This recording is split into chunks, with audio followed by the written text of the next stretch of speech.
So in this lecture we will study the activity selection problem, which is a very well studied problem in the context of greedy algorithms.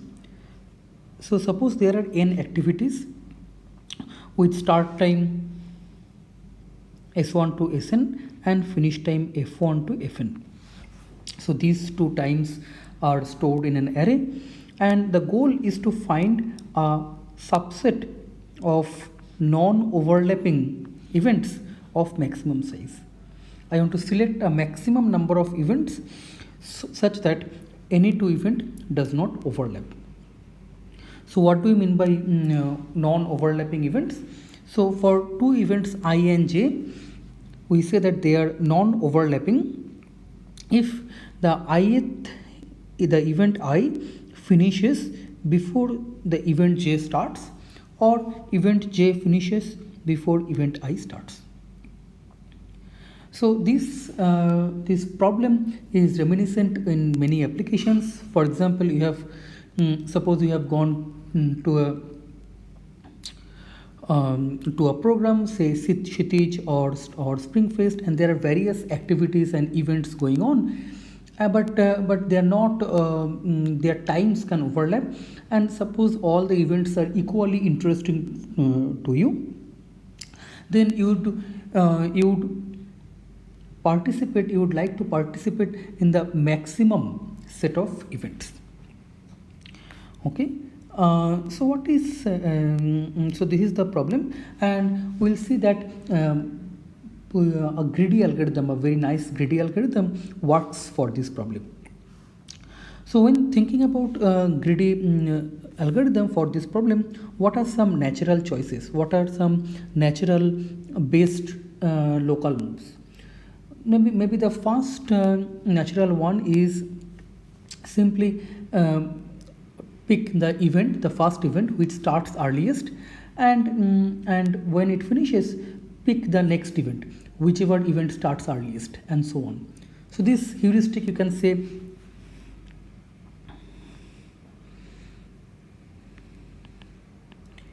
pick the event that starts earliest.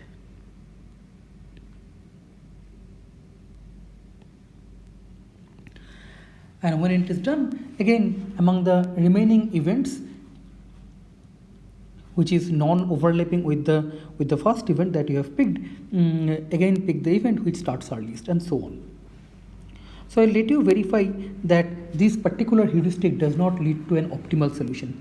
You can come up with a counter example, an example where this particular heuristic will not give you an optimal solution. Okay, so let's try our next heuristic. Another way of viewing this is that viewing the problem is that because we want to maximize the total number of events that we can participate, if we participate in shorter events, then we may have more room to pick more events.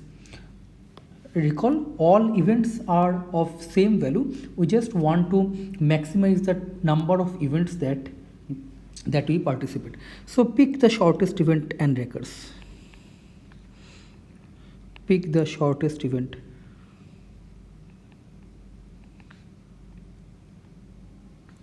and recurs.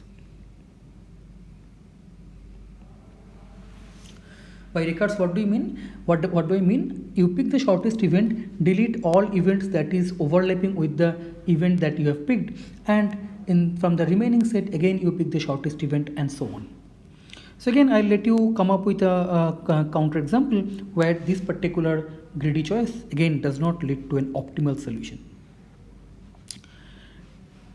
Okay. Another way of viewing this problem is it may be better to pick events which conflicts or which overlaps with least number of events. So pick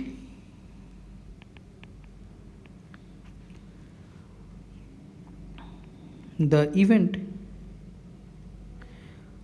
which overlaps with the least number of events. So for any event you can compute what are the number of other events it is overlapping with, and from that you pick the event which overlaps with the least number of other events, and then you recurse. That means once you pick an event, you delete all the events that is overlapping with it, and again from the remaining event again you see which events overlaps with how many other events among the remaining events, and again you pick the event that overlaps with least number of events, and so on. So again it is bit interesting to come up with a counter example to show that this particular greedy choice also does not work. So these greedy choices does not work. So another heuristic is, maybe let's pick, instead of picking the event that starts earliest, let's pick the event that finishes earliest. The idea is that picking that particular event leaves us the maximum room of picking the following events. So pick the event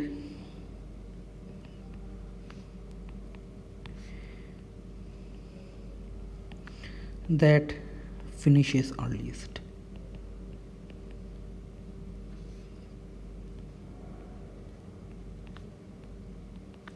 And recurs. Okay, so we will show that this particular greedy choice leads to an optimal solution. So what is the algorithm? The algorithm is very simple. You pick the event that finishes earliest and you delete all the events that overlaps with that event, and from the remaining events you again pick the event that finishes earliest, and so on until you exhaust all the events. So the algorithm is very simple. What is the running time? Running time, the sorting takes big O of n log n. Maybe you need to pick, it may be better to sort all the events according to their finish times, and then I will let you check that these event deletions and so on, all those things can be handled in ordered n time after you have sorted the events based on their finish time, and hence the running time of the algorithm is order n log n. So before presenting the proof, or I'll convince you with a formal proof that this algorithm always leads to an optimal solution, let me present another approach, which is again very cute. Is that there is a very nice recursive structure for this problem. So for example, you concentrate on any event. So say consider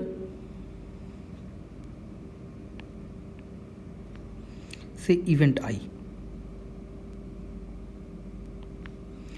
event 1, doesn't matter. Now you have two choices for event 1. Either you pick it in the optimal solution or you don't pick it. So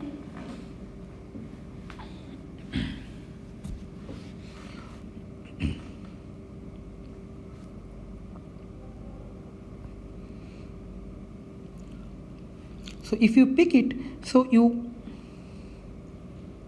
if you pick the event, so suppose here is event 1, then the optimal solution will also contain an optimal solution for all the non-overlapping events which ends before the start of event 1, and the optimal solution of all the events which starts after the finish of event 1. So let's call these sets A and B. So let's A is the set of events which I in 2 to n such that which starts before the finish of event 1. And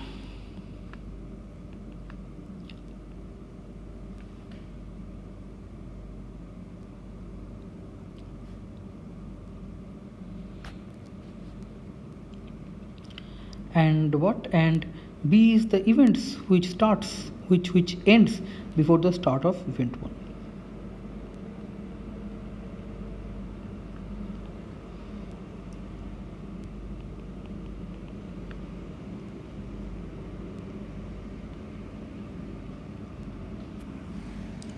Okay, so you have two choices. If you pick pick event 1, then you recursively find the best solution for the events in set A and the events in set B, and then by taking union of those events, you will find one possible solution where you where you are picking 1, and the other option is that you don't pick 1. So you find optimal solution for these events. If you don't pick 1, you better remove it to n. Now if you write a simple recursive code, then it will take exponential time, but using the programming methodology of dynamic programming, you can implement this in order n cube time.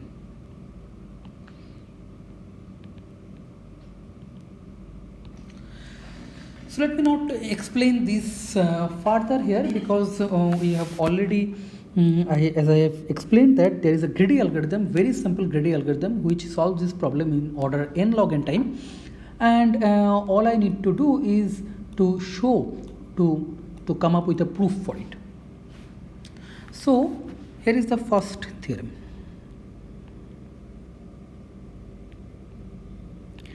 This theorem says that in the first step, when you are picking an event which finishes earliest, that is a good event, in the sense that your choice is not wrong, in the sense that there is an optimal solution which includes that event. So there exists an optimal solution which includes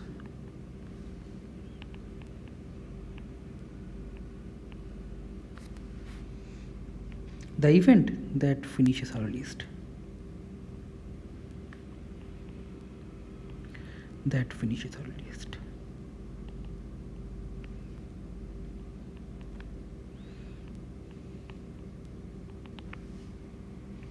Okay, proof. Very straightforward. That let A star be an optimal solution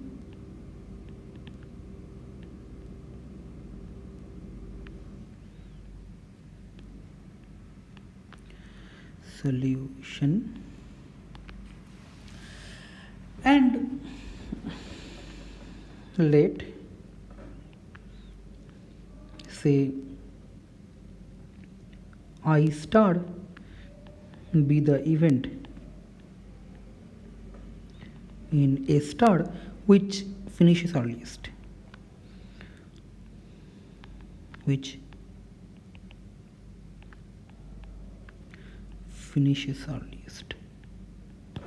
Okay, and let J star be the event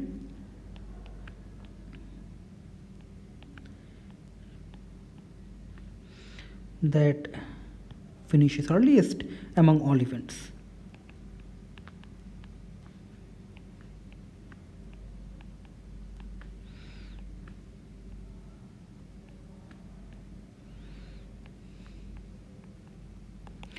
Then I'll let you check that S star minus I star.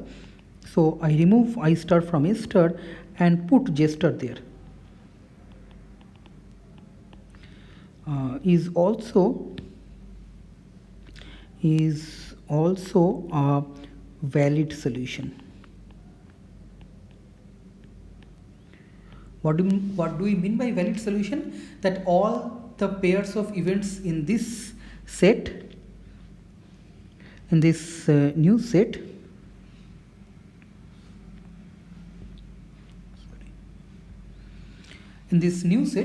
is mutually non-overlapping. So it's a valid solution and its cardinality is same as A star, and hence it is also an optimal solution. And now the proof is very easy. The proof follows by induction. So induction on the number of jobs maybe, and then if your first choice is if you ensure that there is a your greedy algorithm, the first event that it picks belongs to an optimal solution, then in the remaining event you have strictly less than n events, and that greedy choice by inductive hypothesis that also finds an optimal solution, and hence the greedy algorithm is correct. I'll let you write the concrete mathematical inductive proof for this. So take this as an exercise. Okay, so can you see a general pattern for this greedy algorithm? So first is that you assume that means how typically the correctness proof of greedy algorithm goes. So here is an inductive exchange argument.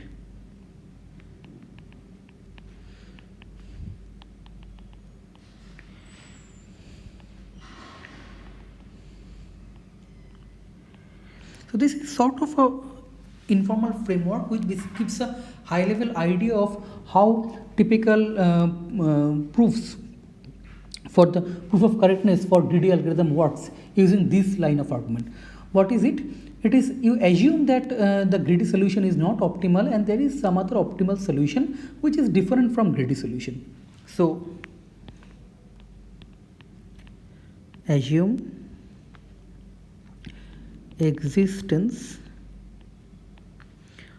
of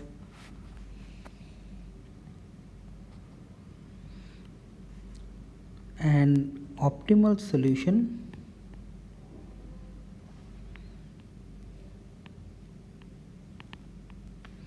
other than greedy solution.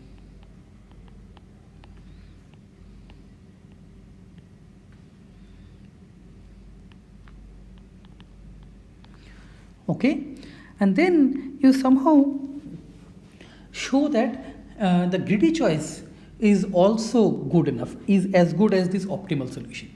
So to show that, you find the sort of first place where greedy solutions differ.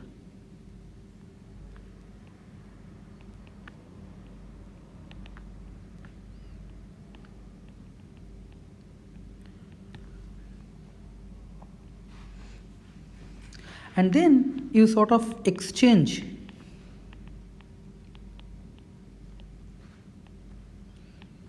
the greedy choice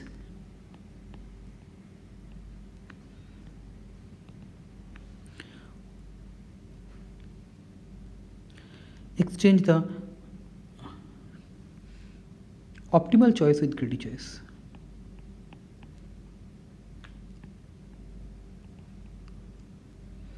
Choice with greedy choice. Okay, and then you apply this process iteratively, or mathematically saying inductively, and then you show that the greedy solution is good enough. And you have to ensure that while exchanging the optimal choice with greedy choice, that does not make the solution worse. So without worsening the solution.